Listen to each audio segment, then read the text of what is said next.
Hi everyone, welcome to the Amanda Exclusivo. My guest today is best known for being on Psych, Suits, and The West Wing. That's right, it's Dulé Hill. Roll it! Greetings, loved ones. Let's take a trip. It's time for Amanda Exclusivo. I am here with Dulé Hill. How are you? How's quarantine life? I'm doing pretty well, Amanda. Amanda Exclusivo. I love that name. Why, thank you. Fancy. Yeah, yeah, Fancy, Amanda huh? Exclusivo. Do you want to sing it with me? It just goes, it's time for an Amanda Exclusivo. Are you ready? Here we go. 1, 2, 3. It's time for an Amanda Exclusivo. Exclusivo. There you go. Everybody has to have a theme song. Everybody has to have a theme song. Do you have one? I actually don't. I was here while I was saying, I was like, yeah, but Dulé, you don't have a theme song though. What would my theme song be? Maybe like, hey, it's Dulé. Yeah, right. Like, hey, it's Dulé. What you say? Oh, look at that. Dulé. What you say? What you say? You see? I probably would say, oh, I guess Levi's getting up, so let me go make his lunch or something like that. Oh, I guess Levi's getting up, so let me go make his breakfast. So that's what you've been up to during quarantine life? Yeah, I mean, quarantine time has been a challenging time, but also a very wonderful time. So it reminds you to just enjoy this time, being able to sit here on the couch and watch a movie, enjoy having dinner together, enjoy talking about whatever the issue may be, because it's going to pass at some point relatively soon. But but that's been keeping us engaged. And then also Levi, our son, is 1 year old. He's so cute. I saw him dancing with you on Instagram. Love it. Oh my gosh. Such a joy. He is such a joy. You must be loving it. I really am. And he brings so much light in the midst of all the challenges of what the world is in right now, whether it's the quarantine, whether it's the social injustice. It's nice just to look at him and see his smile and see his joy, and it can remind you of all that's good in the world. And he does that every single day for us. So, I mean, it's been great having him around in the midst of this time. It's very thankful. And then, for example, like the dancing thing, I go out in my garage, I have this thing called a Murphy floor. Oh, cool. I called it a Murphy floor because it's like a Murphy bed, but it's a dance floor. I have it up on the wall. And when I want to dance, I pull my car out and then I put the floor down and I dance. So when I go out there and dance, he loves to come out there. And it seems like he has your dancing genes, huh? By God's grace, I see it already. So I'm looking for, the thing is, he's so young right now, he can't have tap shoes. They don't make him that small. But as soon as I can get him a pair of tap shoes, I'm going to get him for him so we can get on the dance floor together and make some music. How long have you been dancing for? I've been dancing since the age of 3, and I'm 45. So you started really, really young. I did. My mother was a ballet teacher at a dance school in East Orange, New Jersey. My brother and my cousins were going there, and I really wanted to be around them. If they were going, I wanted to go. Growing up, I always wanted to follow my brother and my cousin. Whatever they were doing, I wanted to do it. So the dance school actually let me start early, a year early, and the rest is history. Here's a piece of trivia I will give you. Oh. Saraville, it's a very popular trivia because I say it all the time, but Saraville is the boyhood home of a rocker by the name of John Bon Jovi. Yeah. You see? That was impressive, huh? That was really impressive. That was everything I needed and more. That's going to get you all the way through quarantine. It's done now. You don't need to do my anything whole else. career because of you. Exactly. Just that one sentence. You're welcome. Thank you. Where would I be without you? You see? So I know you got your start on Broadway. So I'm just curious, what made you do that transition from the stage to the screen? Really, the inspiration of Gregory Hines and Harold Nicholas, because I started as a tap dancer, and that was what I did. I mean, I was going to dance school, and then tap dance kid came to my school looking for kids who could sing and dance. I auditioned, I got the role, and then I was doing theater. How old were you when you auditioned for Tap Dance Kid? I was 8 when I auditioned. I was 9 when I got it, and then I was 10 when I did my first performance. on Broadway. That's awesome. Thank you. Thank you. It was a very blessed experience, and it set me on a course of a lifetime. So I'm definitely forever grateful. Seeing folks like Gregory Hines and Harold Nicholas, who were tap dancers that I could relate to, and see that they went off and were doing television and film, and inspired me that if they can do it, why can't I? But really, at the age of 20, around there, I was doing a show called Bring the Noise, Bring the Funk off Broadway, and it was going to Broadway. And I also was in college. I was at Seton Hall University in New Jersey. Do you know Seton Hall? I do, of course. Go Pirates, go Pirates. I was Go there. Pirates. I was in my junior year at Seton Hall University, and it was a conflict trying to balance the classes and launch a Broadway show. Just because when you're going through technical rehearsal, it's like 12 hours a day, and it just really wasn't working. And I remember I went to it. Really, it started off Broadway because I went to a teacher, and I said, I'm doing the show off Broadway at the Public Theater. We don't have any understudies. I know we have a midterm at Wednesday at 12 o'clock, but there's no way I can do that midterm and still make it to the theater in time for my performance. Can I take it any time earlier? Any other day, anytime earlier, I'll do it. And he said, no. I said, but you only have 2 tests all year. So if I don't take that test, even if I got 100 on the final, I'm going to fail. He was not trying to budge. I'm like, sir, I don't want more time. I want to come early. I'll take any other time. He said, no. And he told me, he said, you have to decide whether you want to be in show business or get your degree. So I ended up taking an incomplete on the class. The best he could give me was an incomplete. I went and did the show. And then I said, if the show goes to Broadway, I was going to take the next semester off. The show went to Broadway. I took the next semester off because of the whole technical rehearsal thing. I went back in the fall. I re-enrolled. And then I got a Showtime film called Color of Justice that was filming in Toronto. So I went to this teacher. It was a math teacher. And I said, I'm doing this Showtime movie in Toronto. I'm going to be gone for 5 weeks. Is there any way? But she was different. She said, Dulé, I really would love to help you. Like, I really would. But being away for 5 weeks, that is so much material. Time. Yeah. So, I really did appreciate her because at least she was leaning in, trying to figure out a way to help. So while I was up there doing the Showtime film was when I really tried to decide, what do I want to do with my life? Because obviously this is a conflict. I was enrolled in business finance. I did have plans on being a corporate lawyer, but I was in Toronto filming a movie. So when I came back, I dropped out of university at Seton Hall and I enrolled in acting classes with William Esper in New York while I was still doing Bring Noise on Broadway. And that was the divergent path of where things start to line me up to have the career, continue to line me up to have the career that I have now. And your acting career has been absolutely amazing. You've done so much. You really have. And I'm just curious, of everything that you've done, the characters you played, the movies you've been in, TV shows, what's your favorite? I always like to say the next one. The next one. Yeah. Because it keeps me looking forward. It keeps me present.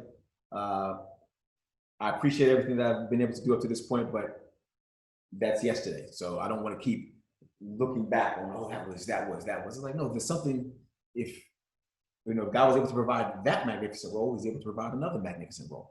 There's going to be something, keep looking forward. Life is always evolving, always growing, always new things coming until it's not, until the end.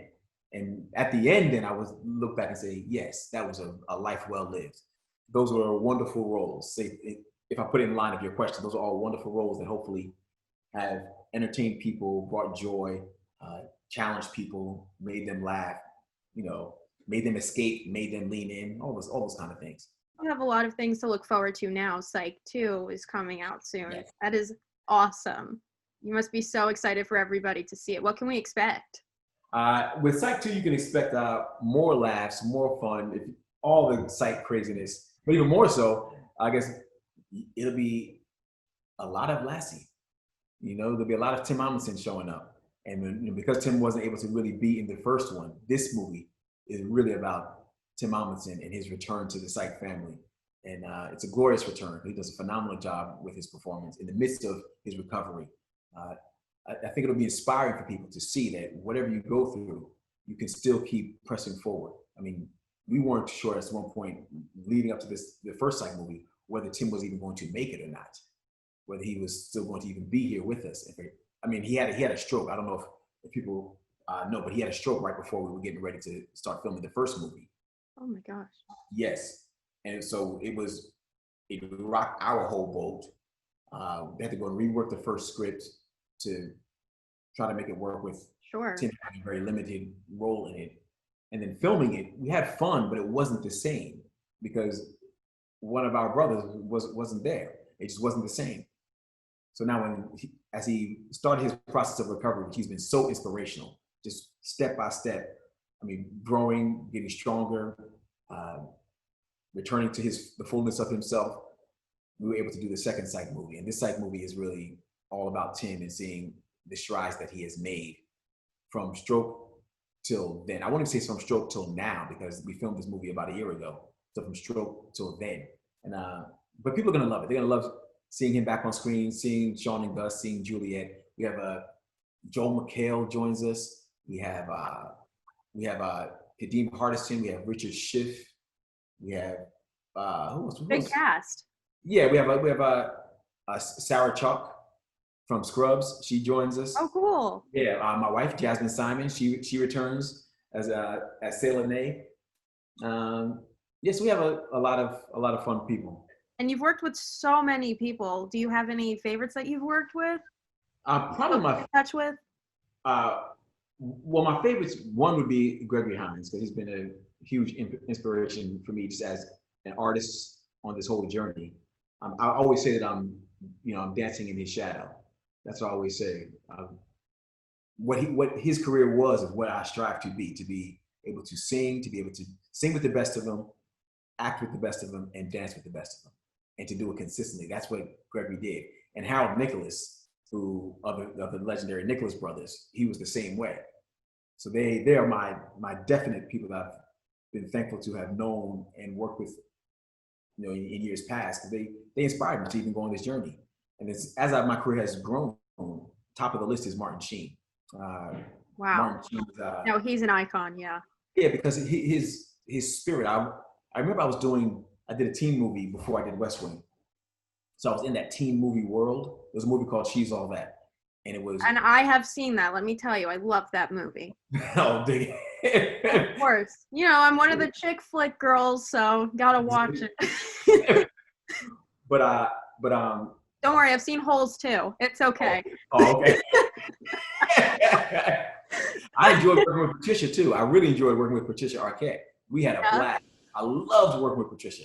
She was so much fun, But going into West Wing and working with Martin, coming from the teen movie world, I saw how the actors, like my peers, the actors of my age, how they handled themselves. A lot of them were so full of themselves. A lot of them just thought it was all about them. A lot of them were it seemed uncomfortable to me. Yeah, it just was like, this seems very disconnected somehow to reality. Yes, okay, I know you're doing some movies now and this and that, but you haven't been doing this thing for 20 years. Like, calm down. But then when I joined the West Wing and I saw Martin and how he engaged people, it was night and day.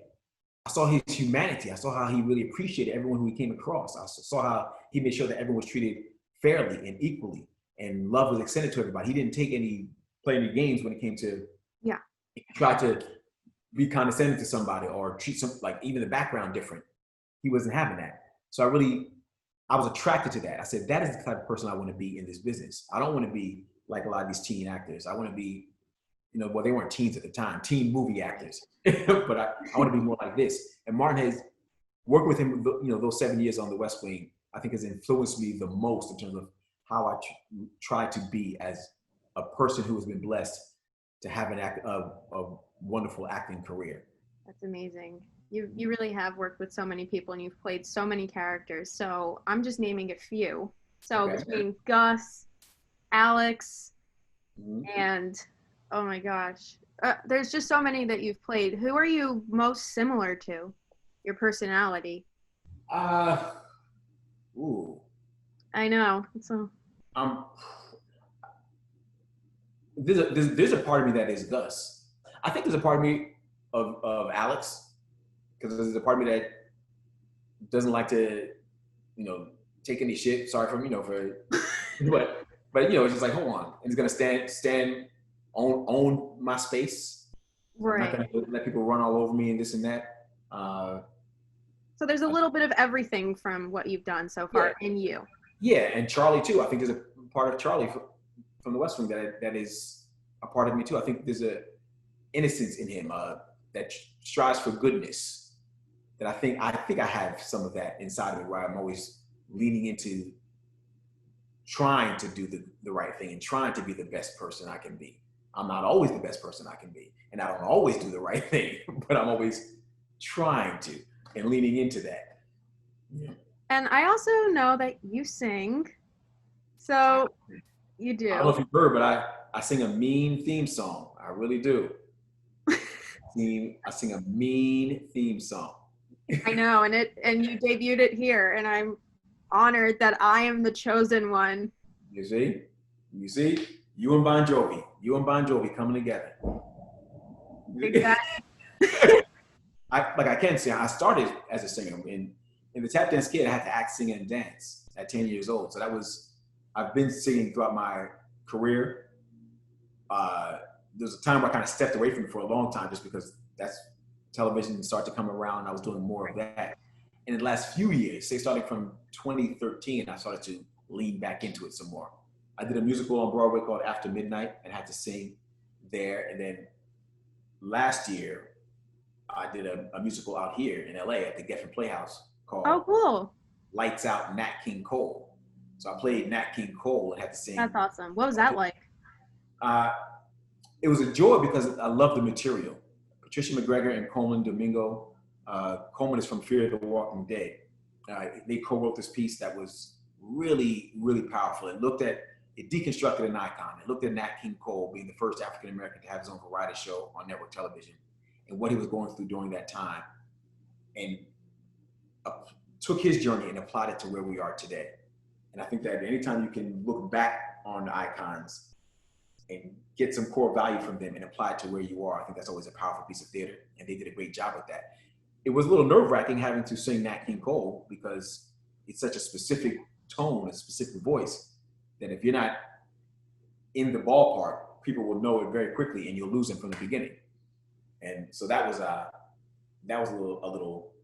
little challenging, but I loved it. And it's talk about, we're still developing it, and they're lining things up for us to eventually get to Broadway once Broadway opens back up. So I know we have to wait till January as of now.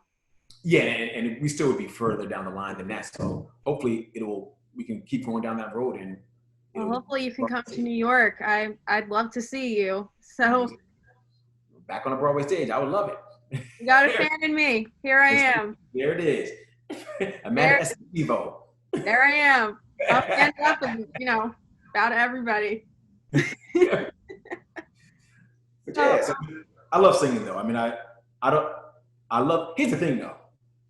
Like I say, with a tap dancer, like if I'm in a room full of dancers, I will say, if someone said, "Are you a dancer?" I'm like, "Yes, I'm a dancer." With actors, if I'm in a room full of actors, they say, "Are you an actor?" "Yes, I'm an actor." If I'm in a room full of singers and they say, "Are you a singer?" I'm going to say, "I can sing." There's a difference. There is a difference. I hear you. Yes, I can sing. I wouldn't sit here and be in a room with Luther Vandross, John Legend, and who else is out there? Beyonce, or Jennifer Hudson, and be like, "Yes, I'm a singer." I'd be like, "No, I can sing." So let's just calm down with all that singer talk. We are not singers. You are singers. I can sing. And I thought that to do something fun, we could play a little game. Okay. So we are calling it the speed round. I am going to set a timer, and you have less than a minute to answer these questions. Okay. Here we go. Are you feeling okay? I'm warming myself up. I'm getting warm. Get warm. Let me know when you're ready, and we can get started. Stretch it out. There you go. Okay. All right. Ready for me? Yep. I'm going to hit start. All right, here we go. What's your favorite color? Blue. What's your favorite dessert? Pie. Where was your first kiss? Ooh, on stage, behind the curtain. Did you go to your prom? I did not. And you're okay with missing that? I am. Are you going to press pause? I will pause it. Okay, tell the story. Yeah, I didn't. And then we'll go back. Sorry, guys. Go ahead. I didn't want to go to my prom. I mean, everyone during that time kept saying, "This is gonna be the best day of your life," and I was like, It was so stressful. It really was. yeah, I was like, I'm 17, I'm 18. Like, what? Like, I mean, I didn't have a girlfriend at the time. If I had a girlfriend, then probably I would have, but I just really did not have a desire to go and be around all these people from high school dressed up to go hang. And then you're sweating. Forget it. Yeah, and then, and like I have, still have high school friends that I really enjoyed, but I was ready to move on. I'm like, come on.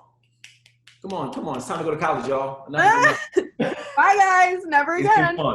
It's been fun. Thank you. Bye, Mara. I'm done. I'll stay in touch with you. Bye. That's the whole mood right there. I mean, that's what it was. I was like, come on, man. The best day of my life, it's just starting. Like, come on, stop it. That's pretty valid. That's good. Mm-hmm. And thankfully, as I look back on my life, I'm like, no, Dulé, that you were right. Like, that was not the best moment of your life. And even still, I still would even say, everything up to this moment in my life is still not the best moment of my life. The best moment of my life so far has been the birth of my children. You know what I mean? Like seeing Levi come is like, oh my gosh, spending this time, but it's still going to keep getting better. I believe that it's always going to keep. Absolutely. Absolutely. I'm going to live by your words. There it is. All right, here we go. Okay. Stop punching back in. Here we go. What's the most important thing on your night table? Water. What's your go-to snack? Cashews. Nice. What's something about you that no one would know? I don't know. Do you have a nickname? So what? Do you have a nickname? I do have a nickname. Doodles, Professor Boulder Rock, and Head. Those are the ones coming up. Yep. Oh, we're almost done. Do you have a favorite singer? A favorite singer? Let's say, Fashimo. Who? Fashimo. Louis Armstrong right now is my favorite singer. Nice. Mine changes every day. Yeah, but like I really have been attracted to this song, "What a Wonderful World" by Louis Armstrong. That's a classic. That's like the best song. I play that every day. Every day I play it.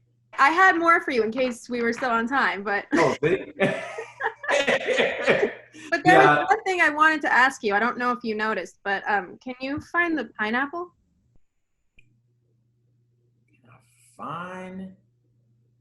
Oh yeah, with the shades on. Cool. Very slick. Very slick. I like it. For a second there, I was like, is that a pineapple? That balloon over there? And then I look right next to it. That's not a balloon, that's a taco. Oh, it's a taco. Yeah. Her name's Tina. Tina the taco. See? Tina the taco. Well, I mean, it's been an absolute pleasure. Yes, it has been a pleasure talking to you too. Really, you're amazing, and I hope that we stay in touch. Most definitely. Let's do it.